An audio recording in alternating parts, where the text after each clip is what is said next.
ফি আখিরি জামানি দাজ্জালুনা কাযাবুন আও কামা ক্বালা আলাইহিস সালাম।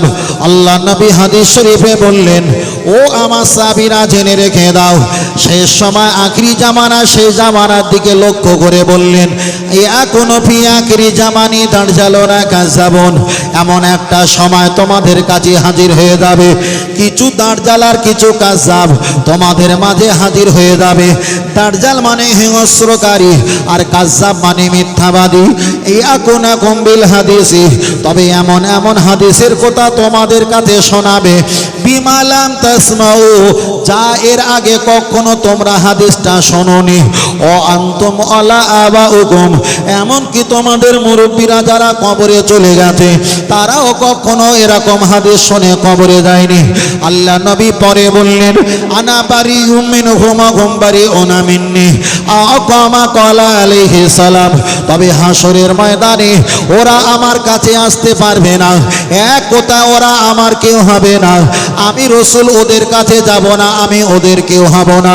আল্লাহ নবীকে জিজ্ঞাসা করলেন, হুজুর বাল হুম ইউসাল্লুনা, তারা কি নামাজ পড়বে? নবী বললেন, নাম, হ্যাঁ হ্যাঁ পড়বে। ওয়ায়াসুবুনা, তারা কি রোজা রাখবে? রাসূল বললেন, হ্যাঁ রাখবে। ওয়ায়াহুদ্দুনা, তারা কি হজ করবে? আল্লাহ নবী জবাব দিয়ে বললেন, তারা হজ পর্যন্ত করবে। ও আল্লাহ নবী একটাবার বলেন, তারা নামাজ পড়বে, রোজা রাখবে, হজ করবে, আপনি তাদের কাছে যাবেন না, অতএব তারা আপনার কাছে আসতে পারবে না। সমস্যাটা আমাদের কাছে একটাবার তুলে দাও। আমার দয়ার নবী জবাব দিয়ে বললেন, ও আমার সাহাবীরা জেনে রেখে দাও, ওরা নামাজ পড়বে, রোজা রাখবে, হজ করবে, যাকাত দেবে, তাসবিহ তেলাওয়াত করবে, পৃথিবীর সব হুকুম আহকামে ইবাদত আর কামাহাকাম ওরা পালন করবে, কিন্তু ওদের ভিতরে আল্লাহ থাকবে, ওদের ভিতরে দ্বীন থাকবে, ইসলাম থাকবে, কিন্তু আমি মুহাম্মদ সাল্লাল্লাহু আলাইহি সাল্লাম ওদের ভিতরে থাকবো না। ওই জন্য কিয়ামতের দিন ওরা আমার কাছে আসবে না, আমি নবী ওদের কাছে যাব না।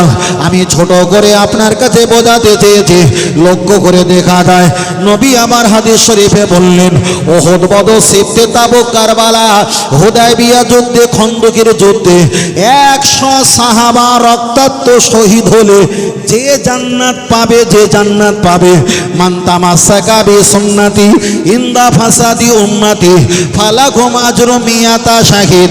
এই 2026 সালে মুসিবতের সময় যদি একটা সুন্নাত তুমি টাঙিয়ে রেখেছো, তোমার উপরে বিপদ আপদ আসতে পারে। তাহলে 1500 বছর আগে সাহাবারা যুদ্ধের ময়দানে 100 জন শহীদ হলে যে জান্নাত, এই জামানায় একটা সুন্নাত পালন করার বিনিময় তোমাকে যদি রক্তারক্তি করে মেরে দেয়, খোদার কসম 100 শহীদের তুলনায় তোমার জান্নাতের মর্যাদা আল্লাহর কাছেই বেশি হয়ে যাবে। আর একটু জোরে হবে না? তাহলে উহুদের ময়দানে যুদ্ধে শহীদ হওয়া কি ব্যাপারটা সহজ? কিন্তু হিসাব করো, 1500 বছর পরে আপনার শহীদ হওয়াটা তার চাইতে আরো কঠিন। চলেন আমি আপনার কাছে বোঝাতে চেয়েছি, ও ভালো করে খেয়াল করে দেখবেন। ও বাবাজিরা, আমি আপনাকে একটা বারবার করে বলছি, হাদিসটা মিশকাত শরীফে এসেছে, ইমাম মিশকাত রহমাতুল্লাহ আলাইহি ওই মিশকাতের ভিতরে তিনি বর্ণনা করে তুলে দিয়েছেন। লক্ষ্য করে দেখা যায় সেই জামানায়, আখিরি জামানায় কিছু ব্যক্তিরা অল জিবালা, জিবালা পাহাড় পাহাড় দেখতে পাবে, পাহাড় পাহাড়গুলো খোঁজার চেষ্টা করবে, আর ওই পাহাড়ের তলদেশে কিংবা পৃষ্ঠের উপরে কিংবা উপরে ওরা কিছু বকরি, ছাগল, দুম্বা নিয়ে চলে যাবে। ওদেরকে জিজ্ঞাসা করা হবে, মা বাইতুকা, তোমার বাড়ি কোথায়? ওরা বাড়ির কথা বলবে না। তোমার ইসমুকা ইয়া কি, তোমার নাম কি? ওরা নামটাও বলবে না, বাড়িও বলবে না।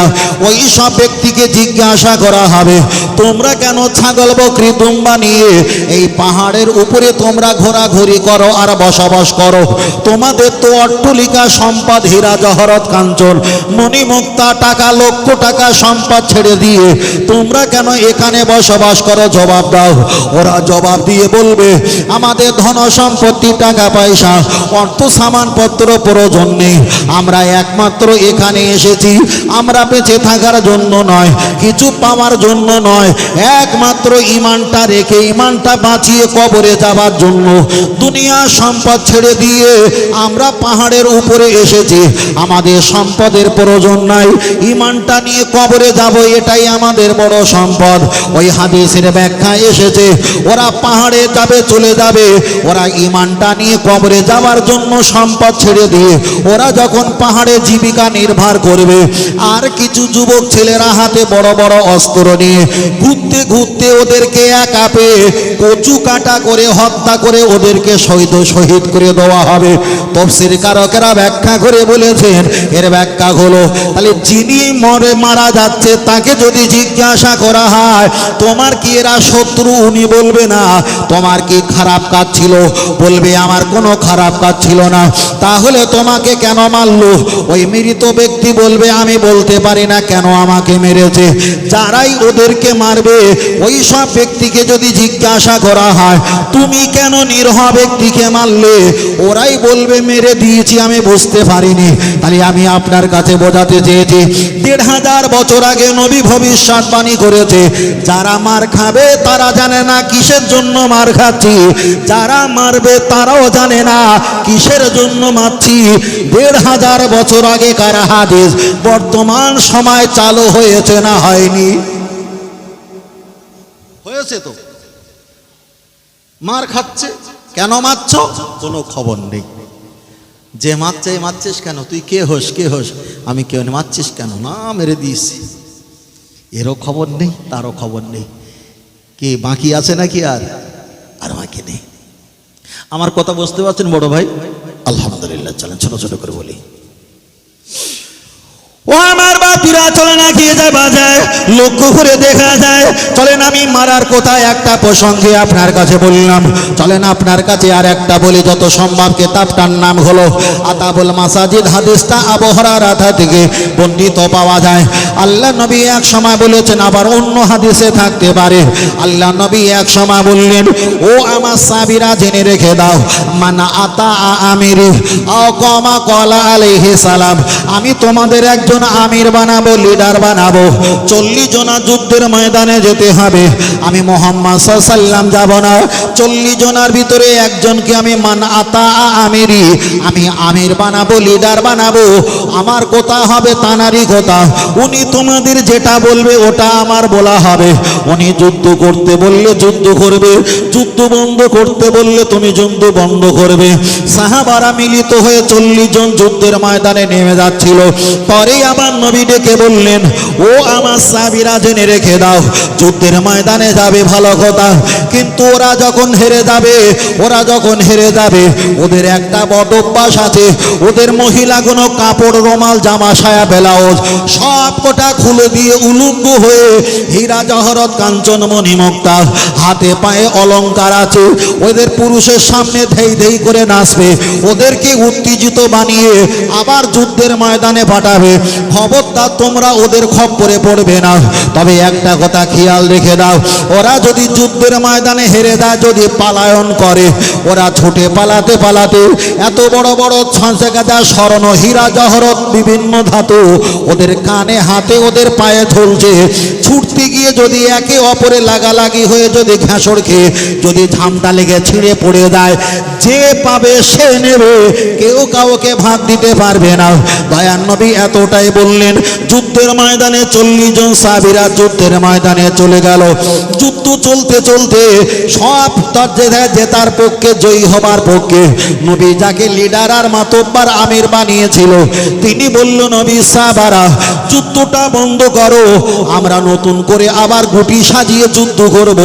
ওই 40 জনার ভিতরে সবাই উঠে চলে এসেছে, আর যারা বেঈমান কাফের ছিল, মহিলারা, ছেলেরা পালিয়ে যাচ্ছিল, ওদের হীরা জহরত কাঞ্চন মণিমুক্তা অলংকার গুলো ছেড়ে পড়ে গেছে। এই 13 জন ব্যক্তি কুড়াতে কুড়াতে কুড়াতে কুড়াতে ওরা যত দূর পৌঁছে গেছে, এরা কুড়াতে প্যাকেট ভরতে ভরতে তত দূর পর্যন্ত পৌঁছে গেছে, মাথা উঁচু করে দেখে বহু কিলোমিটার দূরে এদের দল। এই ব্যক্তিরা মাল কুড়াতে কুড়াতে কাফের বেঈমানের একেবারে ছাতির ভিতরে প্রবেশ করেছে। এবার বলেন এদের অবস্থাটা ভালো না খারাপ? খুব কঠিন না? খারাপ তো কঠিন। ব্যাস আমি ওদিকে যাচ্ছি না, ছোট করেই বলছি। কোন কোন তফসিরকারকেরা ব্যাখ্যা করে বলেছে ওদের এমন মারা মেরেছে ফিল আর ওরা মাটির সঙ্গে আটা করে দিয়েছে। আবার কেউ বলেছে না অনেক টাকা পয়সা দিয়ে ওদেরকে কিনে নিয়েছে। দুটোর একটা হয় মেরেছে মাটির সঙ্গে মিলিয়ে দিয়েছে, আর না হয় পোশাক পরিবর্তন করে টাকা দিয়ে অর্থ দিয়ে তাদেরকে কিনে নিয়েছে।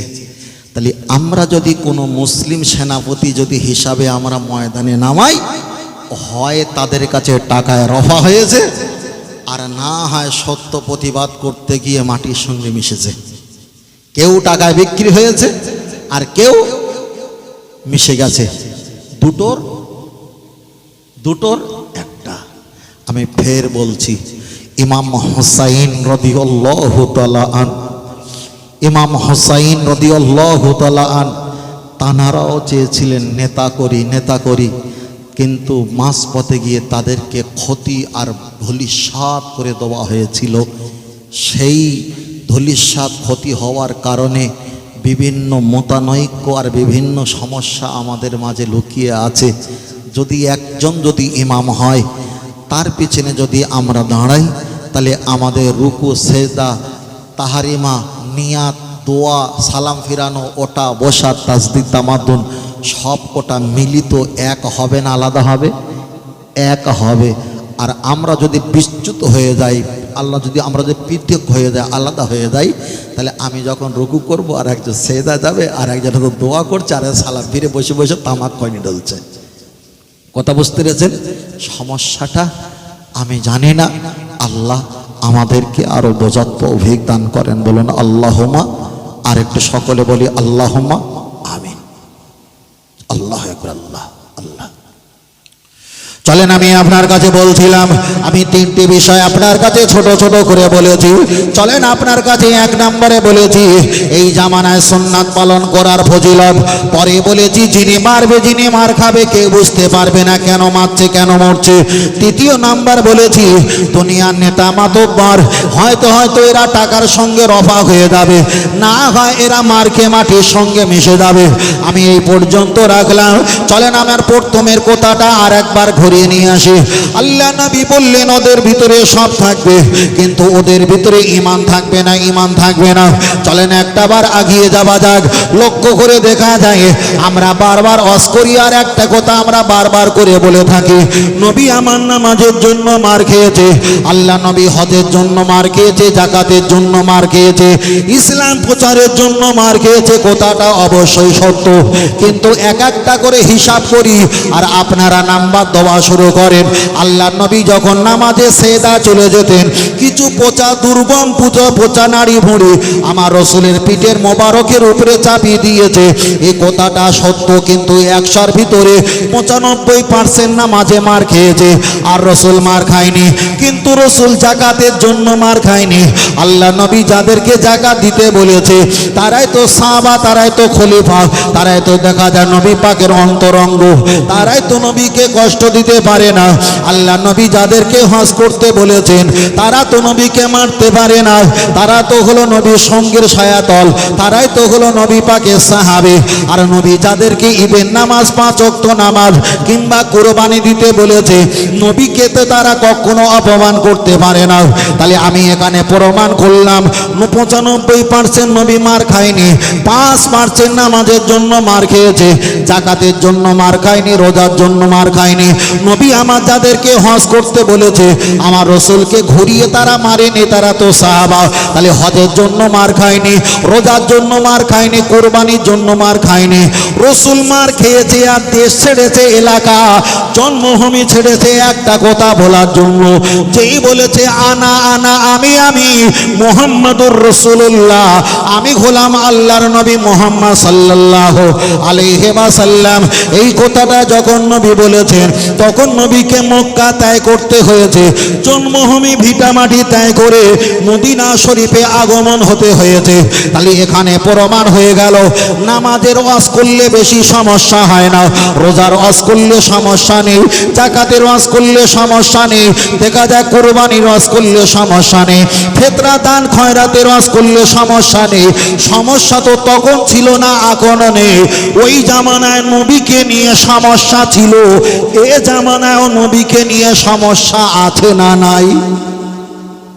তাহলে সমস্যা কোনটা? নামাজ না, রোজা না, ও কেউ তারাবি 8 রেখাত আর 20 রেখাত ও দূর হয়ে থাকবে, ও যায় আসে না। তারাবিতে সারা জীবন না পড়ে গে জানা কিছু যায় আসে না।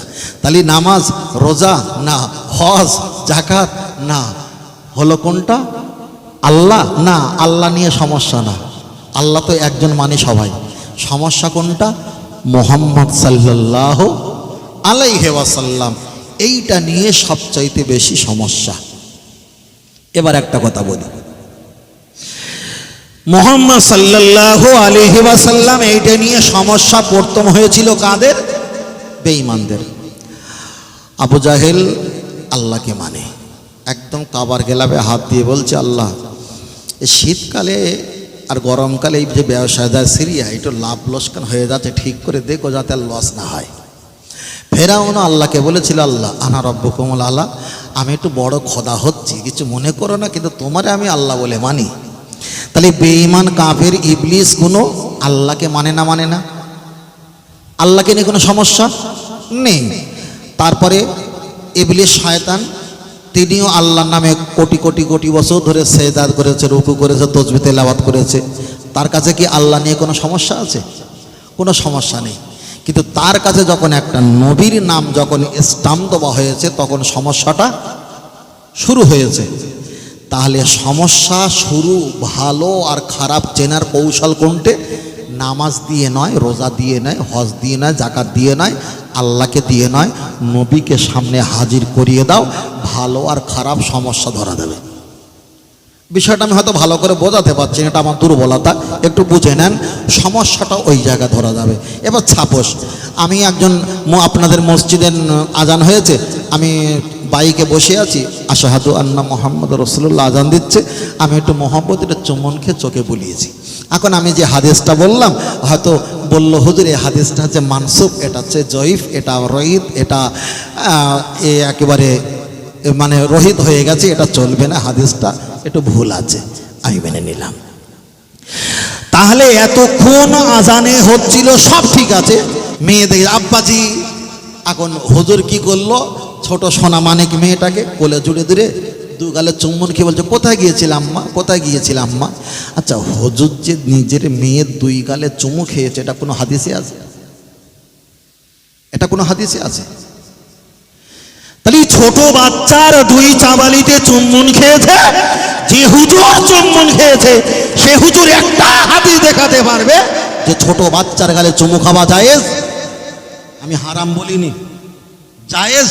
তখন বলবে না হুজুর অত তুমি মন খারাপ করলে হবে না, আমার মেয়ে তো আমার রক্ত তো আমার জাহানের জাহান তো, তাই আমি মহব্বতে চুমু খেয়েছি।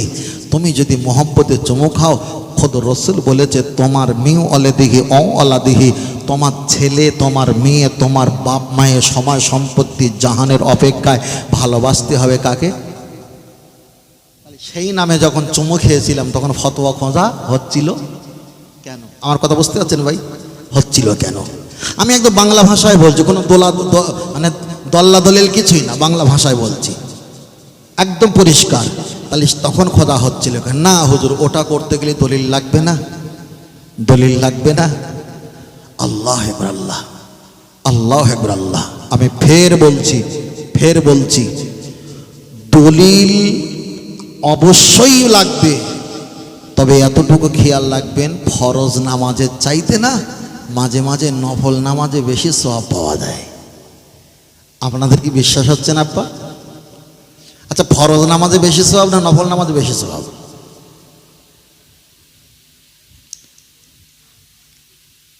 কি আমি কি একার পাগলের মতো কথা বলছি নাকি বড় ভাই? ফরজ নামাজে বেশি সওয়াব না নফল নামাজে?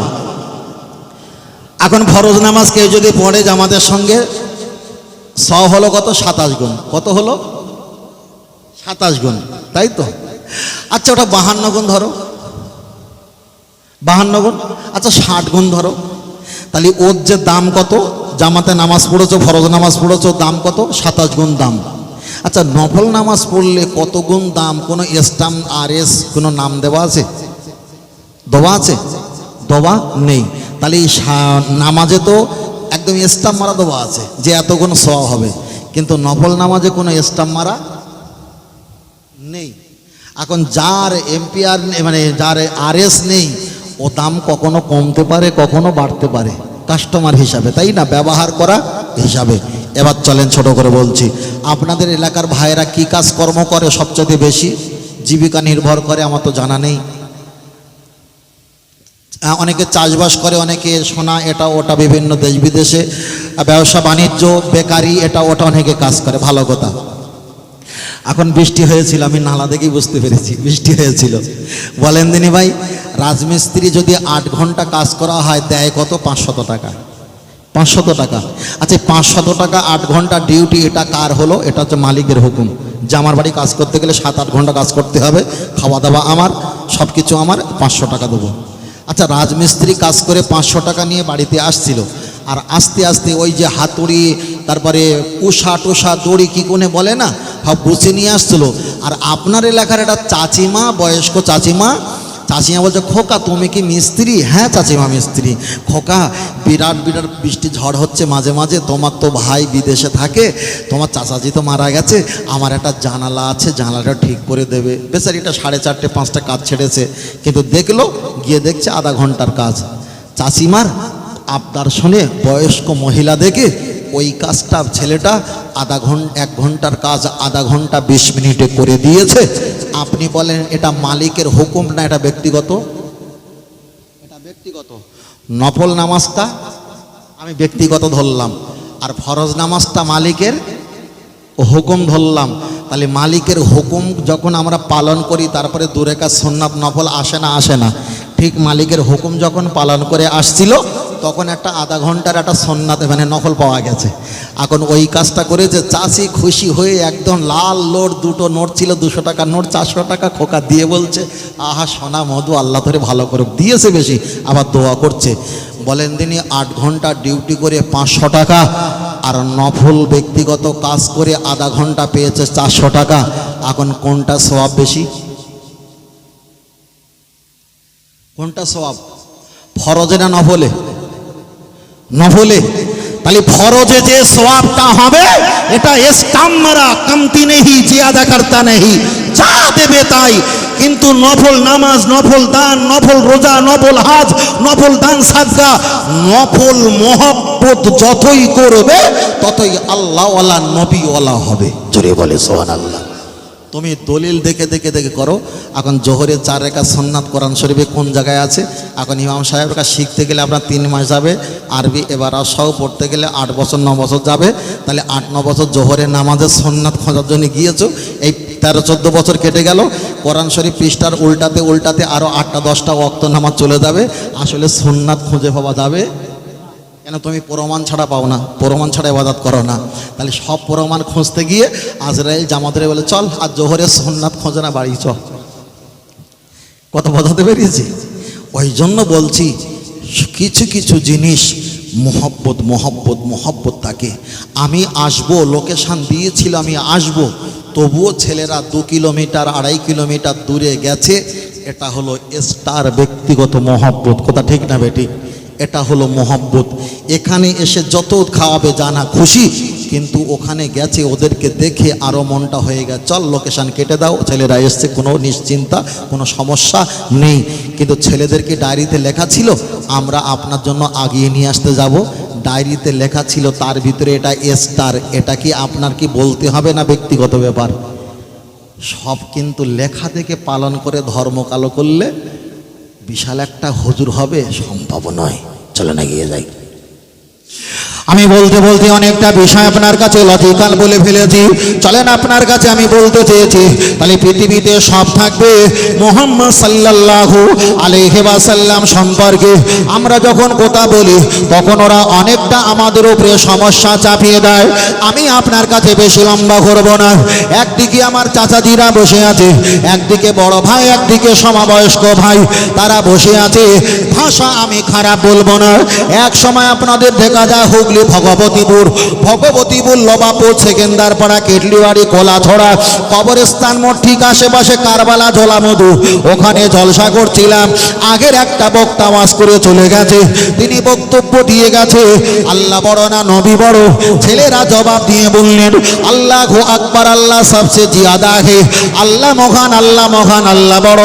তখন হুজুর বক্তব্য দিচ্ছি আর বলছে আল্লাহ যদি বড় হয়, আল্লাহর পরে যদি নবীর মর্যাদা সম্মান হয়, তাহলে নবীর নাম তোমরা একবার শুনেছো আর দুটো আঙুল ভরে চুম্বন খেয়েছো তিনবার, তাহলে আল্লাহ তো নবীর চাইতে মহান, মহিত চাইতে মহান। তাহলে আল্লাহ গুলো দেখা যায় সৃষ্টিকর্তা, আর তোমরা যদি নবীর নাম একবার শুনে তিনবার চুমু খাও, আল্লাহর নাম তো একবার বললে আল্লাহ, 3 তিরিকে 9 বার চুমু খেতে হবে, না হলে তো আল্লাহ রেগে যাবে। ছোটটা অবাক হয়ে গেল। আমি পাশের কামরা থেকে আমাকে যখন জলসা নিয়ে আসলো, আওয়াজটা আমি কানে শুনতে পাইনি। ছেলেরা আমাকে বলল হুজুর এইরকম একটা কবজায় আমরা পড়ে গেছি। এখন আল্লাহ তো বড়, নবীর যদি 3 বার চুমু খায়, আল্লাহকে তো 3 তিরিকে 9 বার খেতে হবে, কেন? আল্লাহ মহান, আল্লাহ মহান। তখন আমি অন্য মাইন্ডে ছিলাম, চট করে বললাম কোরআন হাদিস এক জায়গায় রেখে দাও। যারাই বলেছে আল্লাহ বড় মহান, আল্লাহ মহান, কথাটা সত্য। আল্লাহ বড় হলে যদি 3 তিরিকে 9 বার চুমু খেতে হয়, নবীর যদি 3 বার খায়, আল্লাহ যদি 3 তিরিকে 9 বার খেতে হয়, হুজুরকে জিজ্ঞাসা করো তোমার ছেলে মেয়ে কটা? হুজুর বলছে আমার ছেলে মেয়ে 3টা। এবার হুজুরকে জিজ্ঞাসা করো শাশুড়ি বড় না বউ বড়? যদি বলে আমার শাশুড়ি বড়, তাহলে স্ত্রীর করে হয়েছে 3টা কচি, এবার শাশুড়ি তো 3 তিরিকে 9টা কচি হওয়া দরকার। তাহলে বড়দের যদি বেশি করে দরুদ পড়তে হয়, বড়দের নামে যদি বেশি চুমু খেতে হয়, না না এটা প্রমাণ হবে না। আমি শ্বশুর বাড়ি গেলাম, আমার শালা বাবুকে জড়িয়ে ধরেছি আর 500 টাকা দিয়ে একটা চুম্বান খেয়েছি। এখন ছোট শালা বাবুকে চুম্মু খেয়েছি একটা, 500 টাকা দিয়েছি। শাশুড়ি মা পর্দার আড়াল দিয়ে দেখে বড্ড একটা খুশি হয়ে গেছে। তাহলে এটা এই নয়, তাহলে শাশুড়ি বড় না শালা বড়? অবশ্যই শাশুড়ি বড়। তাহলে শালার 500 টাকা দিয়ে একবার চুমু খেয়েছি, এবার কি শাশুড়ির পালা 150-1,500 টাকা দিয়ে 3 বার চুমু খাবো? না না ওটা চলবে না। খুদ রাসূল আমার হাদিস শরীফে বললেন মানা আসানি, কেউ যদি আমাকে ছেড়ে দেয় ফাকাদ আসাল্লাহ, আমার আল্লাহ তাকে হটিয়ে দেবে, আল্লাহ তাকে সরিয়ে দেবে। মানা আতানি, কেউ যদি আমাকে ইত্তেবা করে, কেউ যদি আমাকে অনুসরণ ইত্তেবা মহব্বত করে, ফাকাদ আতাল্লাহ, ওই ইত্তেবা অনুসরণ আমার আল্লাহর হয়ে যায়। তাহলে এখানে প্রমাণ হয়ে গেল নবীকে সরিয়ে দিলে আল্লাহ তোমাকে সরিয়ে দেবে, নবীকে ইত্তেবা করলে ফাকাদ আতাল্লাহ, আল্লাহর ইত্তেবা হয়ে যাবে। আল্লাহর নামে চুমু খেতে হয় না, নবীর শানে চুম্বন খেলে ফাকাদ আতাল্লাহ, ওটা আল্লাহর জিসমানি নামের চুম্বন হয়ে যাবে। আরেকটু জোরে হবে না? তাহলে এখানে একটাই বোঝাতে যে সমস্যা কোনটা, নামাজ রোজা হজ জাকাত দিয়ে না, সমস্যা হলো মুহাম্মদ সাল্লাল্লাহু, সমস্যা অন্যদিকে না, সমস্যা এইটা। আল্লাহু আকবার।